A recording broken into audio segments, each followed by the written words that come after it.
Good evening friends, welcome back to Sneha Sangama Kannada channel. ನಾನು ನಿಮ್ಮ ಗೆಳತಿ ವೀಣಾ. ಎಲ್ಲರೂ ಹೇಗಿದ್ದೀರಿ? ಎಲ್ಲರೂ ಆರಾಮವಾಗಿದ್ದೀರಿ, ಖುಷಿಯಾಗಿದ್ದೀರಿ, ಆರೋಗ್ಯವಾಗಿದ್ದೀರಿ ಅಂತ ಹೇಳಿ ಭಾವಿಸ್ತೀನಿ. ಮತ್ತು ನೀವು ಯಾವಾಗಲೂ ತುಂಬ ಚೆನ್ನಾಗಿರಬೇಕು ಅಂತ ಹೇಳಿ ಹಾರೈಸ್ತೀನಿ ಸಹ. ಇವತ್ತು ವೀಣಾ ಜೊತೆ ಪಯಣ ಬರ್ತಾ ಇದ್ದೀರಿ. ಎಲ್ಲಿಗೆ ಹೋಗ್ತಾ ಇದ್ದೀವಿ ನಾವು ಅಂತ ಹೇಳಿದ್ರೆ, ಐತಿಹಾಸಿಕ ಧಾರ್ಮಿಕ ವಿಶೇಷತೆಗಳಿರುವಂತಹ ಸಾಹಸಿಗಳಿಗೆ ಅತ್ಯಂತ ಪ್ರಿಯವಾದಂತಹ ಸ್ಥಳ ಸಾವನದುರ್ಗ. ನೀವು ನೋಡ್ತಾ ಇರಬಹುದು, ತಾವರೆ ಕೊಳಗಳಿಂದ ನಾವು ಹೋಗೋ ದಾರಿನಲ್ಲಿ ಅನೇಕ ತಾವರೆ ಕೊಳಗಳಿದ್ದಾವೆ. ಕಾಡಿನಲ್ಲಿ ನಾವು ಪ್ರವೇಶಿಸಿ ನಾವು ಸಾವನದುರ್ಗವನ್ನು ತಲುಪ್ತೀವಿ. ಸಾವನದುರ್ಗ ಬೆಂಗಳೂರಿಂದ ಸುಮಾರು 51 ಕಿಲೋಮೀಟರ್ನಷ್ಟು ದೂರ ಇದೆ. ಮಾಗಡಿಯಿಂದ 10ವರೆಯಿಂದ 11 ಕಿಲೋಮೀಟರ್ನಷ್ಟು ದೂರ ಇದೆ. ಸಮುದ್ರ ಮಟ್ಟದಿಂದ 1226 ಅಡಿ ಎತ್ತರದಲ್ಲಿ ಸಾವನದುರ್ಗ ಇದೆ. ಏಷ್ಯಾ ಖಂಡದಲ್ಲೇ ಪ್ರಸಿದ್ಧವಾಗಿರುವಂತಹ ಅತಿ ದೊಡ್ಡ ನೈಸರ್ಗಿಕ ಏಕಶಿಲಾ ಬೆಟ್ಟ ಇಲ್ಲಿದೆ. ನಾವು ಸಾವನದುರ್ಗವನ್ನು ಪ್ರವೇಶಿಸುತ್ತಿದ್ದ ಹಾಗೆ ಅಲ್ಲಿ ಕೆಂಪೇಗೌಡ ಸಸ್ಯೋದ್ಯಾನ ಸಿಗುತ್ತೆ. ತುಂಬ ವ್ಯವಸ್ಥಿತವಾಗಿ ನಿರ್ಮಾಣ ಮಾಡಿರುವಂತಹ ಸಸ್ಯೋದ್ಯಾನ, ನೈಸರ್ಗಿಕವಾಗಿ ಬೆಳೆದಿರುವಂತಹ ಅನೇಕ ಗಿಡಮೂಲಿಕೆ ಸಸ್ಯಗಳನ್ನು, ಮರಗಳನ್ನು ನಾವಿಲ್ಲಿ ನೋಡಬಹುದು. ಒಳಗಡೆ ಅನೇಕ ರೀತಿಯ ಮರಗಳಿದ್ದಾವೆ, ಶ್ರೀಗಂಧ ಕೂಡ ಇದೆ. ಅಲ್ಲದೆ ಬಿದಿರುಕಟ್ಟೆ ಅಂತ ಹೇಳಿ ಒಂದು ಕೊಳ ಇದೆ. ಅಲ್ಲಿ ಧಾರ್ಮಿಕವಾಗಿ ಅನೇಕ ಸ್ತ್ರೀಯರು, ಹೆಣ್ಮಕ್ಳು ಬಂದು ಅಲ್ಲಿ ಗಂಗಮ್ಮನ ಪೂಜೆಯನ್ನು ಮಾಡ್ತಾರೆ. ಅಲ್ಲದೆ ಜಿಂಕೆ, ಕಡವೆ, ಮೊಲ, ನವಿಲು ಈ ಪ್ರಾಣಿಗಳನ್ನು ಕೂಡ ನಾವಿಲ್ಲಿ ನೋಡೋದಕ್ಕೆ ಸಿಗುತ್ತೆ. ಅಂದರೆ ಅವುಗಳನ್ನು ಪ್ರದರ್ಶನಕ್ಕೆ ಇಟ್ಟಿದ್ದಾರೆ. ಅದನ್ನು ಕೂಡ ನೋಡಿಕೊಂಡು ಮಕ್ಕಳು ಮಕ್ಕಳೆಲ್ಲನೂ ಎಂಜಾಯ್ ಮಾಡೋದಕ್ಕೆ ಅನುಕೂಲ ಆಗುತ್ತೆ. ನಂತರ ಅಲ್ಲಿಂದ ಮುಂದುವರೆದು ನಾವು ಬಂದರೆ ನಮಗೆ ನಮ್ಮ ಎಡಭಾಗಕ್ಕೆ ಸಿಗೋದೆ ಸಾವಂದಿ ವೀರಭದ್ರಸ್ವಾಮಿ ದೇವಸ್ಥಾನ. ತುಂಬ ಪುರಾತನವಾದಂತಹ ದೇವಾಲಯ ಇದು. ದೇವಾಲಯದ ಗುಡಿಯ ಮುಂದೆ ದೀಪಮಾಲೆ ಸ್ತಂಭ ಇದೆ. 60 ಅಡಿ ಎತ್ತರವಿರುವಂತಹ ಸಾವನದುರ್ಗದ ದೀಪಸ್ತಂಭ ಇದು. ಚೌಕಾಕಾರವಾದಂತಹ ತಳ, ಅಷ್ಟಕೋನ, 16 ಮೂಲೆಗಳಿದ್ದು ಮೇಲೆ ಕುಂಭದ ಭಾಗದಲ್ಲಿ ಮುಚ್ಚಳವಿದೆ. ಇದರ ಮೇಲೆ ಫಲಕ ಮತ್ತು 4 ಕಡೆಗೆ ಬಾಗಿರುವಂತಹ ಕಮಲದ ಮೊಗ್ಗಿನ ಬೋದಿಗೆ ಇದೆ. ಸಾವನದುರ್ಗದ ವೀರಭದ್ರ ದೇವಾಲಯದ ಮುಂದಿರುವಂತಹ ಉಯ್ಯಾಲೆ ಕಂಬದ ಮೇಲಿರುವಂತಹ ಅಲಂಕೃತ ತೊಲೆಯ ಮೇಲೆ ಕಲ್ಲಿನ 3 ಕಳಶಗಳಿವೆ. 2 ಒಳಮುಖಕ್ಕೆ ಬಾಗಿದಂತಹ ಬಾಗು ಕಳಶಗಳು ಸಹ ಇದೆ. ಸಾವನದುರ್ಗದ ಸಾವಂದಿ ವೀರಭದ್ರಸ್ವಾಮಿ ದೇವಾಲಯಕ್ಕೆ ನಿಮ್ಮೆಲ್ಲರಿಗೂ ಕೂಡ ಸ್ವಾಗತ. ನೋಡಿ, ದ್ರಾವಿಡ ಶೈಲಿಯಲ್ಲಿ ಈ ಒಂದು ನಿರ್ಮಾಣವನ್ನು ನಾವು ಕಾಣಬಹುದು. ಅಷ್ಟೇನು ತುಂಬ ವಿಶೇಷವಾದ ಕೆತ್ತನೆಗಳ ಏನು ಅಲ್ಲಿ ಇಲ್ಲ. ನೋಡಿ, ನೀವು ದೇವಸ್ಥಾನಕ್ಕೆ ಬರೋದಾದರೆ ದರ್ಶನಕ್ಕೆ ಎಷ್ಟು ಗಂಟೆಯಿಂದ ಎಷ್ಟು ಗಂಟೆವರೆಗೂ ಓಪನ್ ಇರುತ್ತೆ ದೇವಸ್ಥಾನ ಅಂತ ಹೇಳಿ ನಿಮಗೆ ಫಲಕವನ್ನು ನಾನು ತೋರಿಸಿದ್ದು. ಖಂಡಿತವಾಗ್ಲೂ ಬನ್ನಿ. ಬೆಂಗಳೂರು ಸುತ್ತಮುತ್ತ ಎಲ್ಲ ಊರಿನವರು ಬರಬಹುದಾದಂತಹ ಒಂದು ವಿಶೇಷವಾದಂತಹ ಸ್ಥಳ, ಐತಿಹಾಸಿಕ ಹಿನ್ನೆಲೆಯನ್ನು ಒಳಗೊಂಡಿರುವಂತಹ ಸ್ಥಳ, ಧಾರ್ಮಿಕವಾಗಿ ಎರಡೆರಡು ತುಂಬ ಅದ್ಭುತವಾದಂತಹ ದೇವಾಲಯಗಳನ್ನು ಒಳಗೊಂಡಿರುವಂತಹ ಸ್ಥಳ, ಮತ್ತು ಚಾರಣಿಗರಿಗೆ ಅಂದರೆ ಟ್ರೆಕ್ಕಿಂಗ್ ಮಾಡೋವಂಥವ್ರಿಗಂತೂ ಇದು ತುಂಬ ಇಷ್ಟವಾದಂತಹ ಸ್ಥಳ ಅಂತಲೇ ಹೇಳಬಹುದು. ನೋಡಿ, ಈ ರೀತಿ ಒಳಗಡೆಗೆ ಬಂದ ಕೂಡಲೇ ನಮಗೆ ಒಂದು ಗರ್ಭಗುಡಿ ತೆರೆಕೊಳ್ಳುತ್ತೆ. ತುಂಬ ವಿಶಾಲವಾದಂತಹ ಗರ್ಭಗುಡಿ. ಪ್ರಾಂಗಣ ಅಂತೂ ತುಂಬ ವಿಶಾಲವಾಗಿದೆ ಮತ್ತು ವೆಲ್ ಮೇಂಟೈನ್ಡ್, ತುಂಬ ಚೆನ್ನಾಗಿ ಮೇಂಟೈನ್ ಮಾಡಿದ್ದಾರೆ. ತುಂಬ ಸ್ವಚ್ಛವಾಗಿ ಅಲ್ಲಿ ಪ್ರಾಂಗಣವನ್ನೆಲ್ಲ ನೋಡ್ಕೊಂಡಿದ್ದಾರೆ. ನೋಡಿ, ವೀರಭದ್ರ ಸ್ವಾಮಿಯ ದರ್ಶನವನ್ನು ಮಾಡಿ ಅಲ್ಲಿ ಕಾಳಮ್ಮನವರಿದ್ದಾರೆ ಮತ್ತು ಗಣಪತಿ ಕೂಡ ಇದ್ದಾರೆ. ಈ ರೀತಿ ತುಂಬ ವಿಶಾಲವಾದಂತಹ ಒಂದು ಒಳಪ್ರಾಕಾರವನ್ನು ನೋಡಬಹುದು.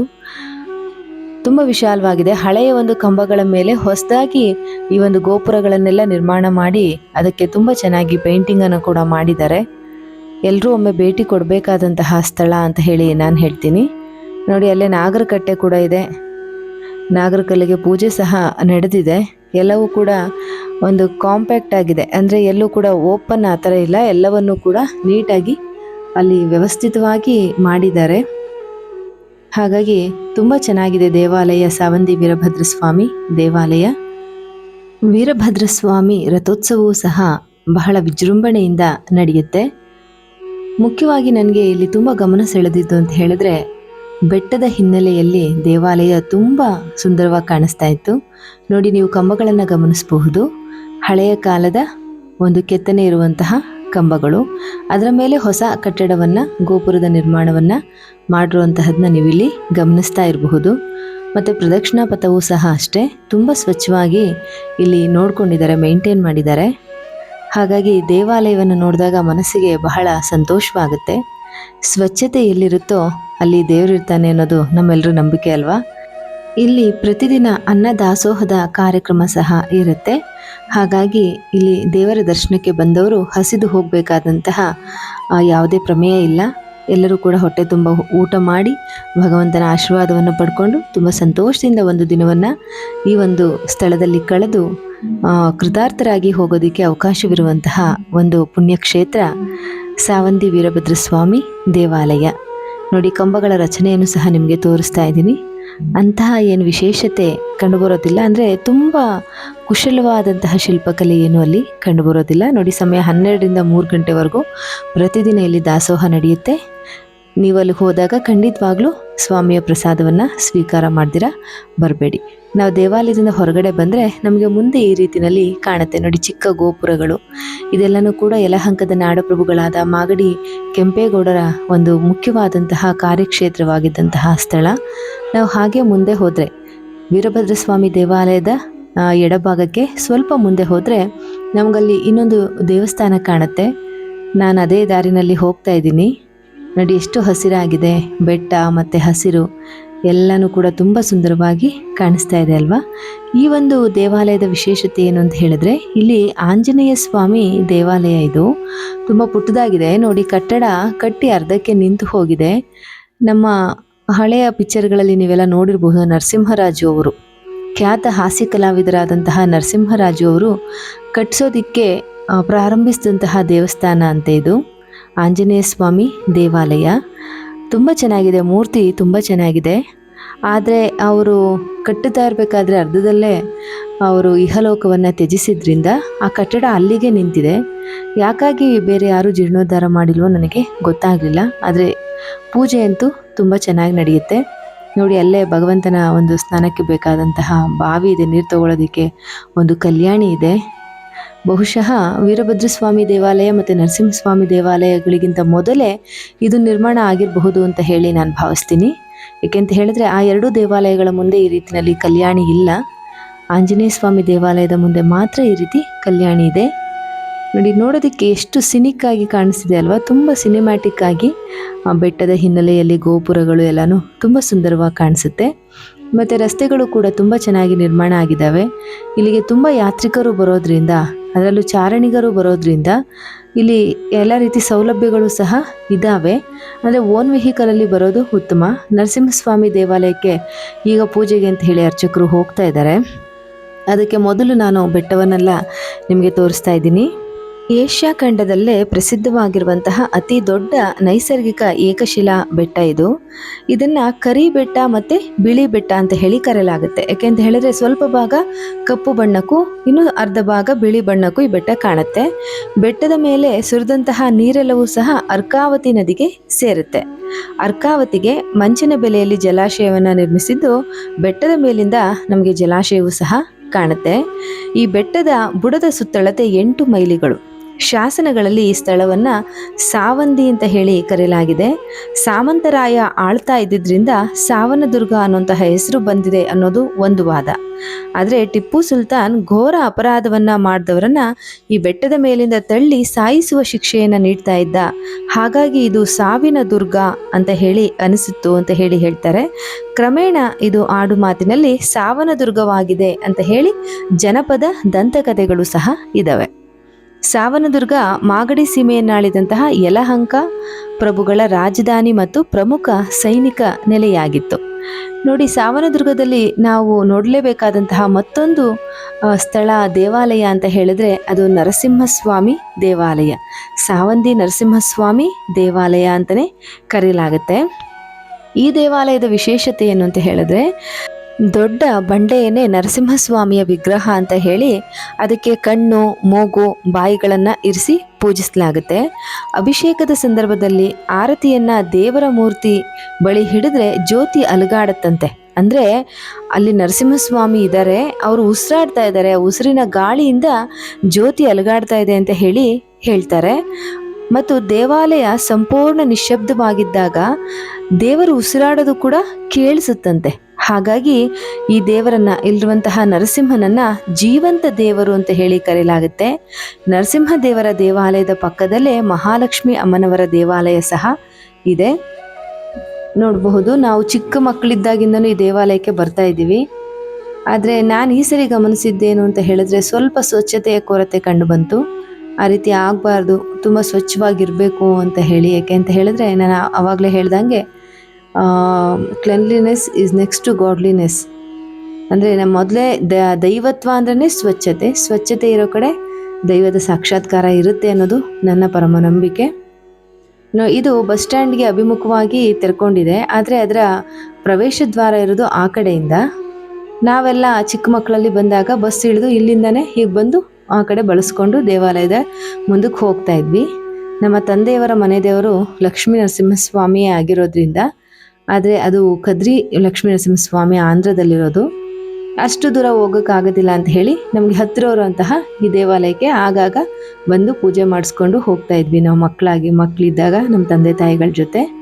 ತುಂಬ ಒಂಥರ ಸಂತೋಷವನ್ನು ಕೊಡ್ತಾ ಇದ್ದಂತಹ ಸ್ಥಳ ನೋಡಿ. ನಿಮ್ಗಲ್ಲಿ ಕಾಣಿಸ್ತಾ ಇರ್ಬೋದು, ಆ ಬಂಡೆ ಹತ್ರ ಒಂದು ಗಾಂಧಿ ತಾತ ಇದ್ದಾರಲ್ಲ, ಒಂದು ಜಾರು ಬಂಡೆ ಇತ್ತು. ನಾವು ಅಲ್ಲಿಗೆ ಬರ್ತಿದ್ದಿದ್ದೆ ಜಾರು ಆಡಬೇಕು ಅಂತ ಹೇಳಿ. ದೇವಸ್ಥಾನಕ್ಕೆ ಹೋಗಬೇಕು ಅದ್ರ ಬಗ್ಗೆ ನಮಗೇನು ಅನ್ನಿಸ್ತಿರ್ಲಿಲ್ಲ, ಅವಾಗಷ್ಟು ಬುದ್ಧಿ ಇರಲಿಲ್ಲ. ಅಲ್ಲಿ ಹೋದ್ರೆ ಜಾರು ಆಡ್ಬೋದು ಅನ್ನೋದಷ್ಟು ನಮಗೆ ಅನ್ನಿಸ್ತಾ ಇತ್ತು, ಆಸೆ ಆಗ್ತಾ ಇತ್ತು. ಒಟ್ಟಾರೆ ನಮ್ಮ ಒಂದು ಭಾವಲೋಕವನ್ನು ಹೆಚ್ಚು ಶ್ರೀಮಂತಗೊಳಿಸಿದಂತಹ ಸ್ಥಳ.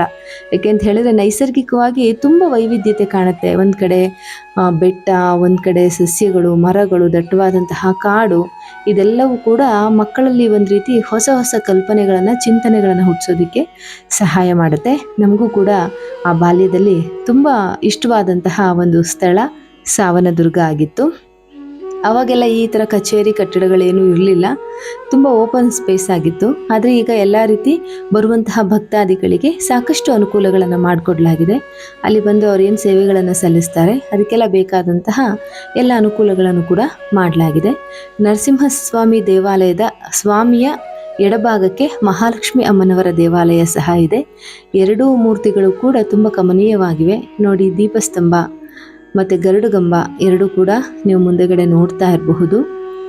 ಎಲ್ಲೂ ಕೂಡ ಒಂದು ವಿಡಿಯೋಗೆ ಅವಕಾಶ ಇರೋದಿಲ್ಲ, ಆದರೂ ನಾನು ಎಲ್ಲಿ ಹೋದರೂ ಕೂಡ ನನ್ನ ಸ್ನೇಹ ಬಳಗಕ್ಕಾಗಿ ನನಗೆ ಎಷ್ಟು ಸಾಧ್ಯನೋ ಅಷ್ಟು ವಿಡಿಯೋವನ್ನು ಮಾಡಿ ಹಾಕಿರ್ತೀನಿ.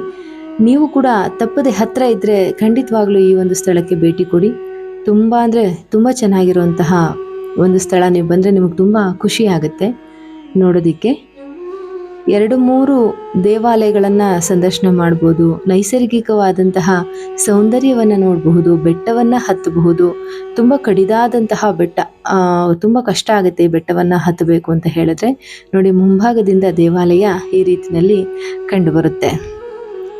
ಒಟ್ಟಾರೆ ಒಂದು ದಿನದಲ್ಲಿ ನಾವು ಸಾವನದುರ್ಗವನ್ನು ಸಂಪೂರ್ಣವಾಗಿ ನೋಡಿ ಒಂದು ರೀತಿ ತುಂಬ ಸಂತೋಷ ಪಡಬಹುದು. ನೋಡಿ, ಇದೇ ಲಕ್ಷ್ಮೀ ನರಸಿಂಹಸ್ವಾಮಿ ದೇವಾಲಯದ ಗರ್ಭಗುಡಿ.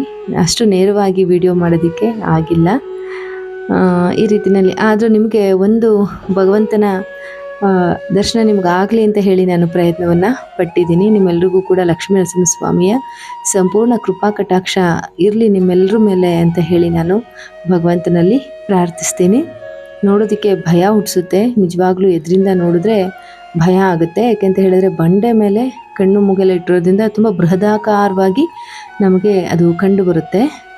ನೋಡಿ, ಅಲ್ಲೇ ತುಲಾಭಾರ ಸೇವೆಯನ್ನು ಮಾಡೋವಂಥವ್ರಿಗೆ ಅವಕಾಶ ಇದೆ, ತುಲಾಭಾರವನ್ನು ಕೂಡ ಕೊಡಬಹುದು. ಭಗವಂತನ ಎದುರಿಗೆ ಗರುಡನ ಒಂದು ಪುಟ್ಟ ದೇವಾಲಯ ಇದೆ. ಭಗವಂತನ ಹೊತ್ತು ಕೊಂಡೊಯ್ಯುವಂತಹ ಗರುಡನಿಗೂ ಕೂಡ ಅಷ್ಟೇ ಒಂದು ಗೌರವ ಇರುತ್ತಲ್ವ. ಇದು ಮಹಾಲಕ್ಷ್ಮಿ ಅಮ್ಮನವರ ದೇವಾಲಯ. ತುಂಬ ಚೆನ್ನಾಗಿ ಹೂವಿನ ಅಲಂಕಾರವನ್ನು ಮಾಡಿದ್ರು. ನೋಡೋದಕ್ಕೆ 2 ಕಣ್ಣು ಕೂಡ ಸಾಕಾಗ್ತಿರಲಿಲ್ಲ, ಅಷ್ಟು ಸುಂದರವಾಗಿತ್ತು. ಒಟ್ಟಾರೆ ಎಲ್ಲ ದೇವಾಲಯಗಳ ದರ್ಶನವನ್ನು ಕೂಡ ಪಡ್ಕೊಂಡ್ವಿ. ಇಲ್ಲಿ ಸಾವನದುರ್ಗ ಮುಖ್ಯವಾಗಿ ನಮ್ಮ ಮುನ್ನೆಲೆಗೆ ಬರುವಂತಹದ್ದು ಅನೇಕ ರಾಜರ ಆಳ್ವಿಕೆಗೆ ಒಳಪಟ್ಟಿದ್ರು ಸಹ ಮುಖ್ಯವಾಗಿ ಯಲಹಂಕದ ನಾಡಪ್ರಭುಗಳು ಅಂದರೆ ಮಾಗಡಿ ಕೆಂಪೇಗೌಡರ ಆಡಳಿತದಲ್ಲಿ ಹೆಚ್ಚು ಇದು ಪ್ರಗತಿಯನ್ನು ಹೊಂದಿತು. ಸಾವನದುರ್ಗ ಇನ್ನೊಂದು ವಿಶೇಷತೆ ಏನು ಅಂತ ಹೇಳಿದ್ರೆ, ಇದು ಅನೇಕ ಗಿಡಮೂಲಿಕೆ ಸಸ್ಯಗಳ ಒಂದು ತಾಣವಾಗಿದೆ. ನಮಗೆ ಹೈಸ್ಕೂಲ್ನಲ್ಲಿದ್ದಾಗ ಒಂದು ಕ್ಯಾಂಪ್ಗೆ ಅಂತ ಹೇಳಿ ನಮ್ಮನ್ನ ಅಲ್ಲಿ ಕರ್ಕೊಂಡು ಹೋಗಿದ್ರು. ಇಲ್ಲಿ ಎಷ್ಟು ರೀತಿಯ ಗಿಡಮೂಲಿಕೆಗಳನ್ನು ಅಲ್ಲಿ ಒಬ್ಬ ಹಳ್ಳಿಯವರು ತೋರಿಸಿದ್ರು ಅಂತ ಹೇಳಿದ್ರೆ, ಅಷ್ಟು ವಿಶೇಷವಾದಂತಹ ಗಿಡಮೂಲಿಕೆಗಳ ಒಂದು ತಾಣ ಅಂತ ಹೇಳ್ಬೋದು. ಇದು ಹಳೆಯ ಒಂದು ದೇವಾಲಯ. ನಾವು ಬಿದ್ರಕಟ್ಟೆ ಅಂತ ಏನು ಹೇಳಿದ್ವಿ, ಅಲ್ಲಿರುವಂತಹ ಒಂದು ಓಲಗದ ಬಸವಣ್ಣನ ದೇವಾಲಯ. ಈಗ ನೀವು ನೋಡ್ತಾ ಇರೋದು ಬಿದ್ರಕಟ್ಟೆ. ಈಗ ನೀವು ನೋಡ್ತಾ ಇರೋದು ಬಸವನ ದುರ್ಗದ ಕೋಟೆ. ಅದು ಕೂಡ ಬಿದ್ರುಕಟ್ಟೆಯ ಸಮೀಪನೇ ಇರುವಂತಹ ಒಂದು ಕೋಟೆ. ಇದು ಕೆಂಪಮ್ಮನ ಸೊಣೆ, ಬಿದ್ರುಕಟ್ಟೆ ಬಳಿಯಲ್ಲಿರುವಂತಹ ಕೆಂಪಮ್ಮನ ಸೊಣೆ. ಇವೆಲ್ಲವೂ ಕೂಡ ನೀವು ನೋಡಿ ಕಣ್ತುಂಬಿಕೊಳ್ಬಹುದು. ಖಂಡಿತ ಸಾವನದುರ್ಗಕ್ಕೆ ಒಮ್ಮೆ ಭೇಟಿ ಕೊಡಿ. ನಿಮ್ಮೆಲ್ಲರಿಗೂ ಕೂಡ ಈ ವಿಡಿಯೋ ಇಷ್ಟ ಆಗಿರುತ್ತೆ. ವಿಡಿಯೋಗೆ ಲೈಕ್ ಕೊಡೋದನ್ನು ಮರಿಬೇಡಿ, ಶೇರ್ ಮಾಡಿ, ಚಾನಲನ್ನು ಸಬ್ಸ್ಕ್ರೈಬ್ ಮಾಡಿ ಮತ್ತು ನಿಮ್ಮ ಅಮೂಲ್ಯವಾದಂತಹ ಅಭಿಪ್ರಾಯಗಳನ್ನು ಕಮೆಂಟ್ ಬಾಕ್ಸ್ನಲ್ಲಿ ತಿಳಿಸಿ ಫ್ರೆಂಡ್ಸ್. ಮತ್ತೆ ಸಿಗ್ತೀನಿ ನಿಮ್ಮೆಲ್ಲರಿಗೂ ಇಷ್ಟ ಆಗುವಂತಹ ಮತ್ತೊಂದು ವಿಡಿಯೋದೊಂದಿಗೆ. ಅಲ್ಲಿವರೆಗೂ ಹೋಗಿ ಬರಲಾ. ನಮಸ್ಕಾರ ಫ್ರೆಂಡ್ಸ್.